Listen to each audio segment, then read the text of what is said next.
자, 오늘은 웨스트민스터 신앙고백서의 가장 심오하고 또 중요한 교리 중 하나죠.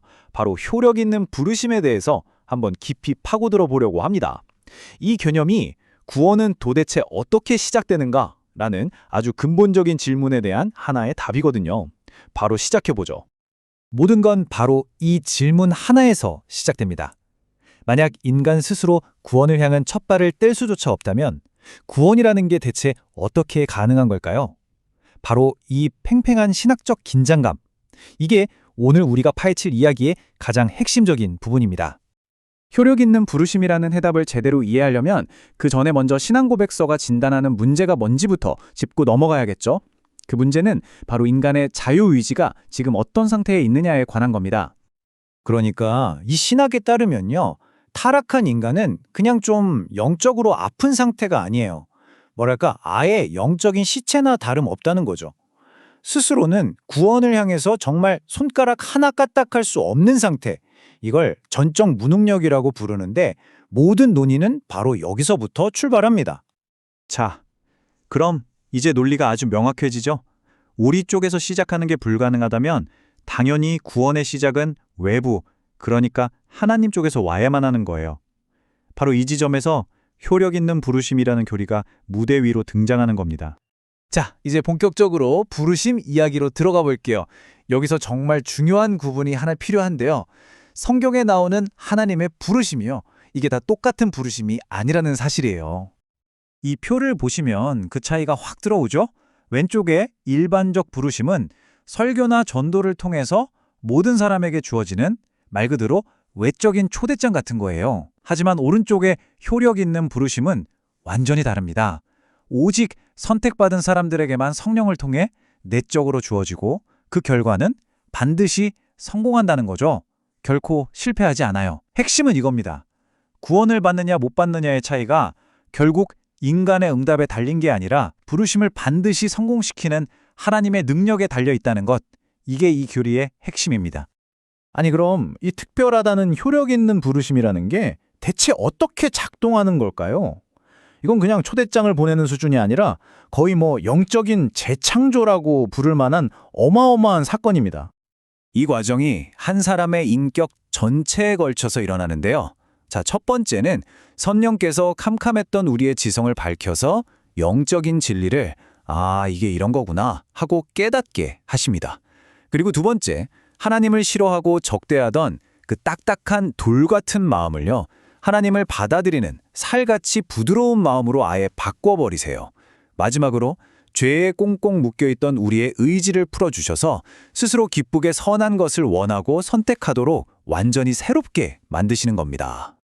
자, 바로 여기서 아마 많은 분들이 이런 질문을 던지실 거예요. 아니 잠깐만요. 하나님의 부르심이 그렇게 강력해서 거부할 수가 없다면 그거 인간의 자유의지를 그냥 무시하고 짓밟는 거 아닌가요? 이거 정말 중요한 질문입니다. 신앙고백서는 진짜 신비로운 말로 여기에 답을 하는데요. 잘 들어보세요. 하나님이 우리의 의지를 억지로 팔을 꺾어서 강제로 끌고 가는 게 아니라는 거예요.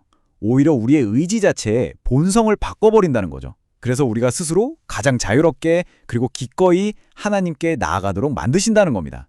저항하고 싶던 마음을 원하고 갈망하는 마음으로 바꾸시는 거예요. 정말 신비롭죠? 이 개념을 더 확실하게 이해하려면요. 아예 정반대 입장이랑 비교해보는 게 제일 좋아요. 그래야 차이점이 확 보이니까요.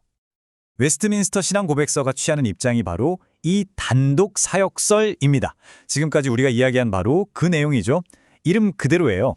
헬라어로 하나를 뜻하는 모노가 일한다는 뜻으로 구원은 처음부터 끝까지 전적으로 하나님의 단독 사역이라는 관점입니다. 그리고 그 반대편에는 협력 사역설이 있습니다. 이것도 이름의 뜻이 다 들어있죠. 함께를 뜻하는 헬라어 신처럼 구원은 하나님의 은혜와 인간의 자유의지가 서로 협력해서 이루어진다고 보는 관점이에요. 자, 이 표를 보시면 두 관점이 어떻게 다른지 한눈에 보입니다. 은혜의 성격부터가 다르죠. 개혁주의에선 저항할 수 없고 특별한 은혜라고 보는데 알미니안주의에선 저항할 수 있고 보편적인 은혜라고 봅니다. 근데 여기서 제일 중요한 가장 결정적인 차이점이 뭐냐면요. 바로 믿음의 위치예요. 개혁주의에서 믿음은 하나님의 부르심이 낳은 결과이자 선물이에요. 반면에 알미니안주의에서는 구원이 시작되기 위해 인간이 내놓아야 하는 조건이 되죠. 결국 구원의 주도권이 누구에게 있느냐, 바로 그 싸움인 셈입니다. 이 문장이 정말 단독사역설의 핵심을 그대로 찌르는데요. 영적으로 죽어있다가 다시 살아나는 그 결정적인 순간, 그러니까 중생의 순간에 인간은 어떤 상태일까요? 마치 무덤 속에 있던 나사로처럼 그냥 전적으로 수동적이라는 거죠. 생명을 받는 대상일 뿐이지 그 과정에 어떤 기여도 할 수 없다는 뜻입니다. 자, 그런데요. 하나님의 주권을 이렇게까지 절대적으로 강조하다 보면 자연스럽게 몇 가지 어려운 질문에 부딪히게 됩니다. 솔직히 말해서 좀 불편하게 들릴 수도 있는 그런 결론들이죠. 예를 들면 이런 거죠. 복음을 들어보지도 못하고 죽는 아기들은 어떻게 되는 걸까요?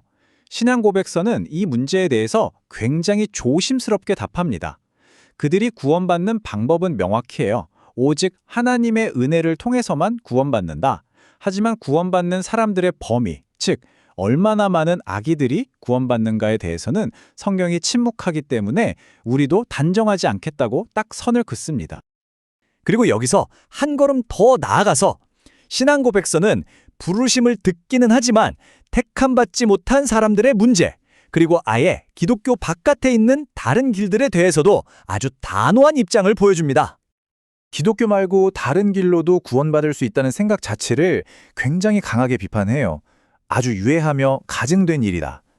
와, 표현이 정말 강하죠. 왜 이렇게까지 세게 말할까요? 만약 다른 구원의 길이 있다면 예수 그리스도의 십자가는 더 이상 유일한 길이 아니게 되잖아요. 그건 복음의 심장 자체를 무너뜨리는 일이라고 보기 때문입니다. 자, 그럼 이 모든 걸 정리해 볼까요? 이 효력 있는 부르심이라는 교리가 우리에게 주는 핵심 메시지는 뭘까요? 딱 3가지로 요약해 볼 수 있겠네요.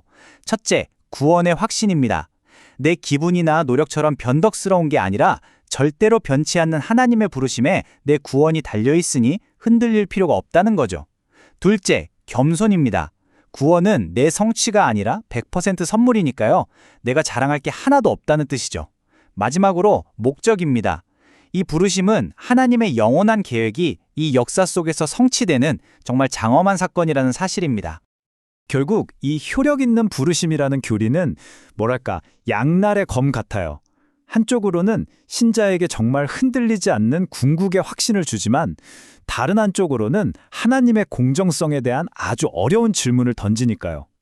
자, 오늘 이 설명을 들으신 여러분은 어떤 생각이 드시나요?